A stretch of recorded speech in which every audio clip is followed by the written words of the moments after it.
Ülemaailmse rinnaga toitmise nädala seekordne sõnum on toetame imetamist tervema lapse, ema ja planeedi tervise jaoks. Homme kell 12 on kõik imetavad emad koos pereliikmetega oodatud Ida-Tallinna Keskhaigla C-korpuse õuealal toimuvale piknikule.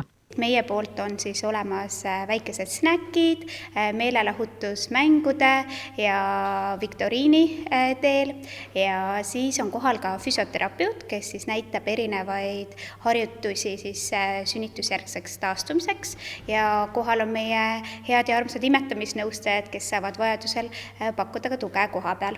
Piknikul osaleb ka 2-nädalane Robin koos oma emmega, kellega koos on rinnaga toitmise mured selja taha jäetud. Meil on väga põnevad ajad olnud, et me alustasime siin suure kisaga, et tissid üldse ei meeldinud. Mõtlesime, et ei tea, mis nüüd on.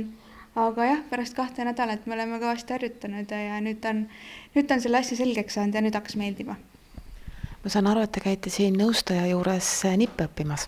Ja, et siin on hästi toredad ämmaemandad, kes siis näitavad erinevaid võtteid ja just aitavad siis järje peale saada. Et sellest on suur abi olnud, et oli haiglas ka ja peaaegu iga päev käidi nõustamas ja sellest on väga palju abi. Kadri loodab Robinit rinnaga toita nii kaua, kuni piima jagub, sest imetamise kasulikkuses veendub ta iga päevaga aina enam. Lapse tervisele on esimestel elupäevadel eluliselt oluline seesama rinnapiim, et see ei ole mitte ainult toit, vaid ka laste jaoks ravim.